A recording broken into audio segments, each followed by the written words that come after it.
Au cours de votre stage à la Bibliothèque de l'Alliance, vous avez réalisé un très gros travail sur une collection de documents provenant d'Autriche. Pouvez-vous nous expliquer quel a été ce travail et ce que vous en avez retiré? Tout d'abord, il s'agit donc d'une collection de documents provenant de la famille Shapira, qui nous a été donnée par monsieur Xavier Shapira, qui habite à Albi, en France, et qui avait conservé toute la correspondance de son oncle, Clemens, que Clemens avait envoyé donc au père de Xavier, Joseph. Donc cet ensemble de documents vous est arrivé, Félix, et qu'avez-vous fait avec tous ces documents? D'accord. Alors, ce très grand travail à laquelle vous avez fait référence, c'était le travail autour d'une exposition que je réalisais qui retrace le destin de Monsieur Clemens Shapira, qui est un membre du famille Shapira, dont vous avez cité déjà le fonds Shapira, qui est depuis septembre dans la bibliothèque de l'Alliance universelle. Le travail consistait d'abord à je commençais à regarder le fond, la partie qui m'a intéressé particulièrement. Ça, c'était 2 classeurs qui contiennent d'abord la correspondance que vous avez citée entre Clemens Shapira et son frère aîné Joseph Shapira. Clemens à Shanghai en Chine et Joseph à Toulouse en France. Dans le deuxième classeur, j'ai trouvé un tas de documents privés et officiels de Clemens Shapira, en commençant avec son acte de naissance jusqu'à la télégramme qui a annoncé sa mort en 1961 à Jérusalem. Donc vous avez eu la chance d'avoir entre les mains tous les éléments de la vie d'un homme qui a connu une aventure tout à fait extraordinaire, c'est-à-dire l'émigration, l'exil à Shanghai, avant et pendant et après la Seconde Guerre mondiale. Oui. Alors, vous avez dit, c'est un destin extraordinaire, mais à la fois, c'est extrêmement ordinaire, parce que Clemens, qui est né en Galicie, a grandi dans une famille bourgeoise de l'Empire Autriche-Hongrie. Son père a été officier dans l'armée commune de l'Autriche-Hongrie.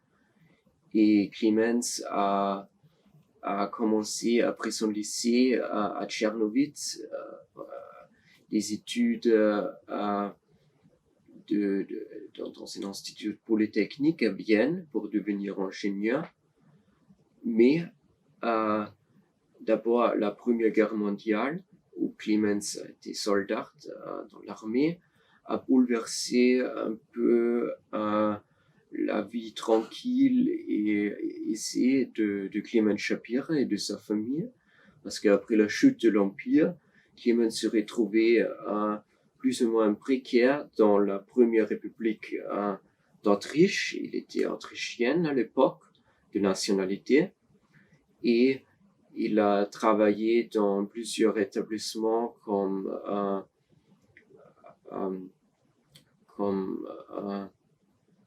salarié dans le commerce industriel.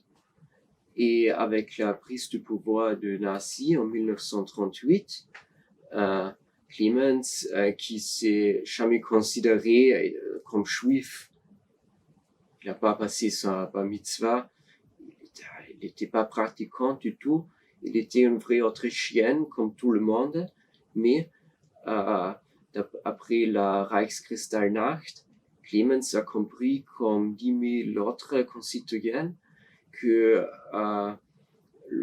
son destin en Autriche n'est plus faisable. qu'il fallait maintenant de s'exiler vite. À l'époque, c'était en décembre 1938, la possibilité d'émigrer aux États-Unis, en Palestine, au Royaume-Uni ou même en France, c'était déjà impossible. Et le seul lieu sûr qui a ni exigé une fortune, ni exigé des papiers, des rescapés, était Shanghai ou était Chine en général. La Chine qui est sortie d'une guerre coloniale contre le Japon. Et surtout Shanghai, c'était une ville détruite quand Clemens est arrivé en bateau, en navire depuis Trieste, en Italie, en 1939, en début de l'année, dans cette métropole, dans cette ville dans ce havre, c'était quand même extraordinaire pour un petit Viennois une telle aventure. Mais il faut insister qu'il a partagé ce destin avec environ 10 000 autres Autrichiens qui ont vécu la même chose. Clemens a alors passé 10 ans à Shanghai contre son gré. La condition de vie à Shanghai était très difficile pour quelqu'un qui connaît jusqu'à l'époque la vie paisible dans la capitale autrichienne, Vienne. À Shanghai, le climat était tout différent. C'était un climat subtropical avec des étés très chauds et humides et des hivers glaciaux. En plus, le risque des maladies infectieuses ou tropicales était très élevé. Les conditions d'hygiène ont été pitoyables et Clemens n'avait pas d'argent. Et aussi, moi j'ai eu l'impression, d'après ce qu'il raconte dans ses lettres, d'après ce que j'ai pu trouver sur ses travaux, sur son quotidien là-bas, qu'il était très seul. Il a entretenu quelques relations avec des vieux amis de famille qui se sont aussi rescapés à Shanghai, mais il n'a jamais participé aux vies communautaires. Il y avait une vie communautaire à Shanghai. Oui, il était seul. Des conditions de vie très difficiles, un temps de séjour très long, beaucoup plus long que ce qu'il imaginait. Oui. Il a eu beaucoup de mal à quitter l'Autriche, il aura beaucoup de mal à quitter Shanghai également. Tout à fait. Alors, après l'amnistie signée en 1945, très tôt de l'année, la ville a été libérée par les Américains, mais aussi par la ville qui était, il faut dire, d'abord occupée par les Japonais, les alliés des nazis. La ville a été libérée très tôt à l'année 45 par l'armée chinoise qui était soutenue par les Américains. C'était l'armée chinoise républicaine par l'armée chinoise populaire. Mais tout de suite après la libération, les Américains, mais aussi les autres occidentaux, se sont retirés de leur vie et ont laissé la vie aux Chinois. Et avec le départ des Américains, la guerre civile en Chine s'est déclenchée. Et c'était des scènes avec une très grande violence, à laquelle était aussi liée une hostilité des Chinois envers les Juifs, deux peuples qui ont vécu pendant la guerre dans une cohabitation très paisible parce qu'ils ont eu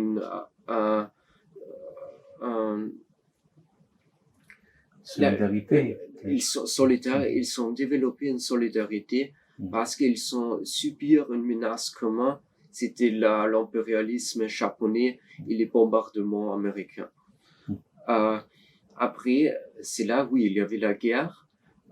Dans une lettre que Joseph, le frère de Clemens, lui a envoyé en 48 ou 47, Joseph disait, d'après les explications et après ce que Clemens lui a raconté, que pour lui c'est imaginable que maintenant il a vécu une telle violence à la ville, parce que lui, il a vécu des scènes pareilles pendant l'occupation des Allemands en France en 43-44.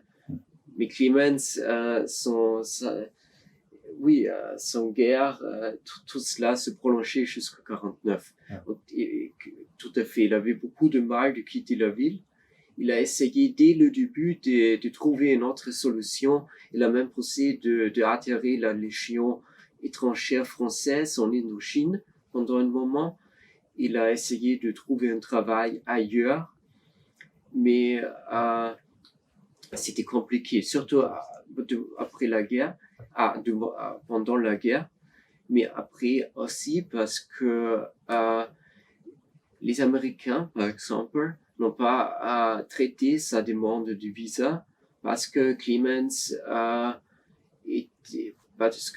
était sur la quota polonaise qui était très faible et la chance de trouver une place n'était pas très bonne.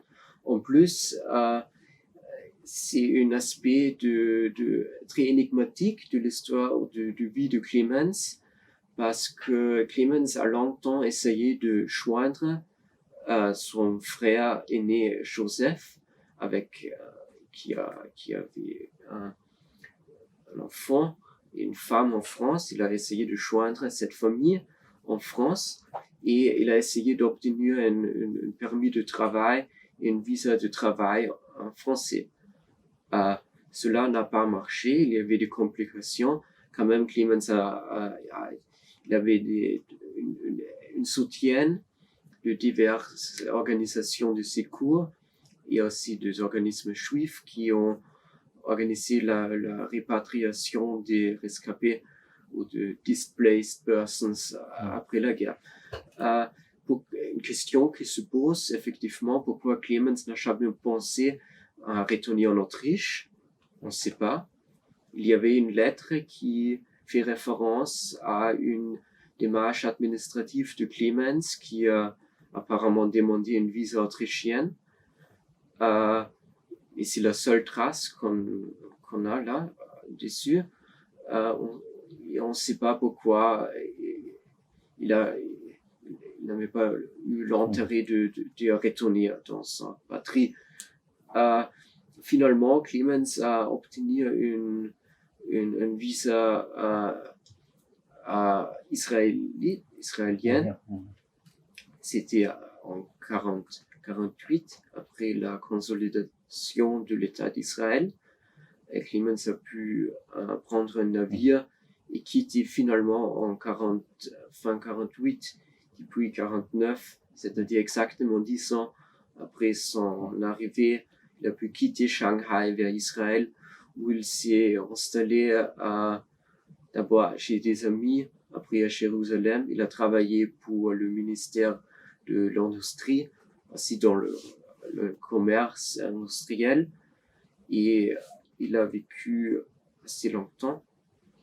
Il est mort dans une maison de retraite à Jérusalem. Mais il s'est marié très tard en Israël avec une femme qui malheureusement malade et qui n'a pas vécu longtemps dans ce mariage.